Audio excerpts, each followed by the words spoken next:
So what's up guys, welcome back to my channel. So देख सकते हैं Sunny Kumar channel में आपको बहुत सारा स्वागत है। तो ऐसे ऐसे कार्टून की वीडियो देखने के लिए हमारे पेज को सब्सक्राइब करें, बेल आइकन को ऐसे रखते हैं। तो लेट्स सी गाइस, बिना समय गए वीडियो को स्टार्ट करते हैं। आ जाओ हम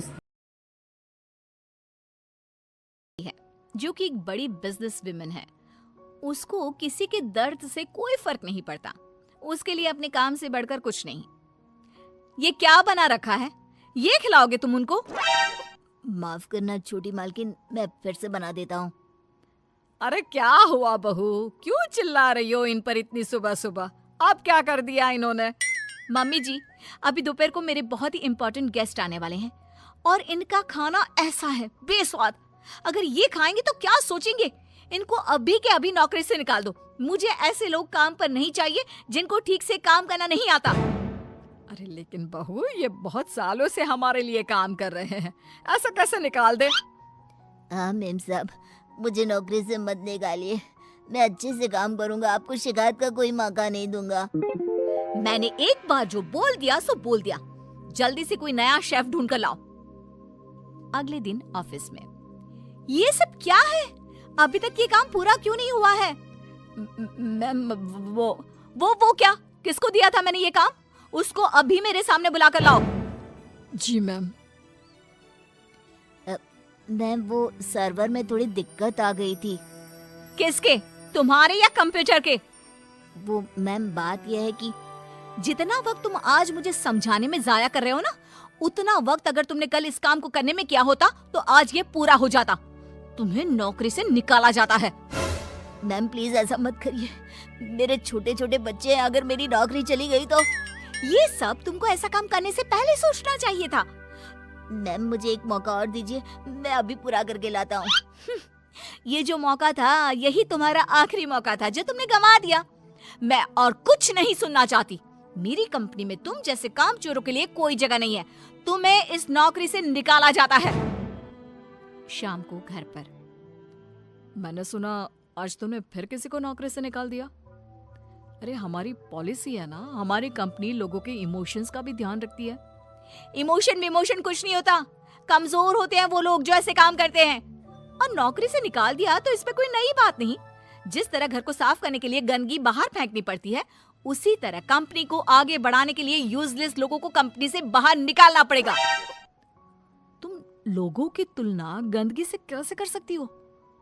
जिस स्पीड से तुम लोगों को निकालती हो, मुझे डर है कि किसी दिन कंपनी के सभी लोग ही ना निकल जाए। फिक्र मत करो, ऐसा कभी नहीं होगा। ऐसी बड़ी कंपनी में काम करने के लिए लोग तरसते हैं। जिनको नौकरी लग जाए वो खुशी से पागल हो जाते हैं। तो ऐसी कंपनी कभी खाली हो ही नहीं सकती। वैसे भी मुझे किसी की इमोशन से कोई लेना देना नहीं है। लेकिन बहू, तेरे स्वभाव को देखकर लगता है कि जरूर खाली होगी। अरे बहू, लोगों को दर्द होता है तो ये क्यों नहीं समझ पाती है? मम्मी जी, आप कब आई? आपको क्यों ऐसा लगता है? दर्द वर्द कुछ नहीं होता। कम से कम मैंने तो इस दर्द नाम की चिड़िया को कभी फील ही नहीं किया। क्योंकि बहू तो दूसरों की भावनाओं की कदर नहीं करती। दूसरे क्या सोच रहे हैं, क्या कर रहे हैं, वो क्यों नहीं कर पा रहे हैं, किसी की परवाह नहीं करती। ऐसा नहीं होता बहू। तो मम्मी जी, आप कह रही हैं कि मैं दूसरों की पर्सनल कामों के लिए अपना काम रोक दूं और उनसे उनका दुखड़ा सुनूं? हाँ बताओ भाई, क्या हुआ? नो वे। नहीं बेटा, मेरा मतलब ये है कि तू बस एक गलती होने पर लोगों को काम से निकाल देती है। ये भी नहीं सोचती कि अगर उसे काम से निकाल दिया तो उसका घर कैसे चलेगा, वो अपने बच्चों की फीस कैसे भरेगा। मम्मी जी, आपका मतलब है वो कितनी भी गलती करे मैं उनको माफ कर दूं और वापस ले आऊं? मम्मी जी, अगर मुझे ऐसा ही करना होता तो मैं कंपनी नहीं खोलती, कोई धर्मशाला खोलती, ताकि जिसका जब मन करे आए और जब मन करे जाए। माँ का वो मतलब नहीं है। माँ बस इतना बोल रही है कि अगर वो गलती करते हैं तो उनको डांट लिया करो, समझा दिया करो। लेकिन नौकरी से निकालना बहुत ज्यादा नहीं हो गया? मम्मी जी, आपको भले ही ऐसा लगता हो, लेकिन मैं इतनी बड़ी कंपनी ऐसे ही नहीं चला रही हूँ। ऐसे बहुत देखे मैंने और मैं ये अच्छी तरह जानती हूँ कि ये कैसे सुधरेंगे। इसलिए आप चिंता मत कीजिए और आप प्लीज मेरे कामों में दखल मत दीजिए।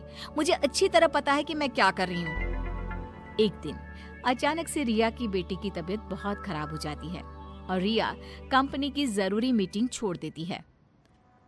बहू, तू यहाँ क्या कर रही है? तेरी तो बहुत जरूरी मीटिंग थी ना। मम्मी जी, आप ऐसे समय में मीटिंग की बात कैसे कर सकती हैं? और मेरी बेटी कहाँ है? क्या हुआ है उसको? डॉक्टर ने क्या कहा? यूं अचानक से बेहोश कैसे हो गई? उसका बीपी लो हो गया था, जिसकी वजह से वो चक्कर खाकर गिर पड़ी और उसको थोड़ा बुखार भी है। अच्छा हुआ, कोई ज्यादा घबराने वाली बात नहीं है। मैं तो डर ही गई थी। और बहू, तेरी मीटिंग, उसका क्या हुआ? तुझे तो भारी नुकसान हो गया होगा। होने दीजिए मम्मी जी, मेरे लिए इस वक्त मेरी बेटी से बढ़कर कुछ भी नहीं है। ऐसी मीटिंग्स तो फिर आती रहेंगी।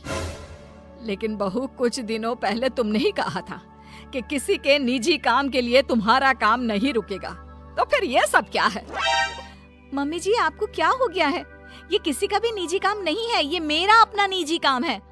वही तो बहू, जब तुम्हारा काम था तो तुम सब कुछ छोड़कर यहाँ आ गई, और तुम चाहती हो कि दूसरों के घरों में कितनी भी परेशानी दिक्कत आ जाए, वो उसको छोड़कर अपने काम को पहली ड्यूटी समझे।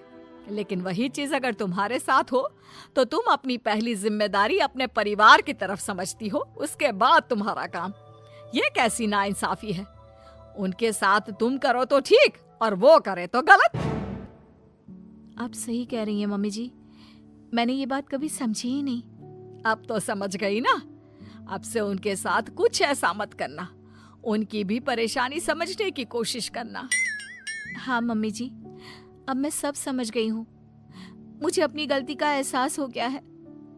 शायद सही कहते हैं लोग, जब तक वही दर्द आप खुद ना झेलो तब तक आप दूसरे के दर्द का अनुमान नहीं लगा सकते। मुझे ये देखकर अच्छा लगा बेटा कि तुम्हें बहुत जल्दी अपनी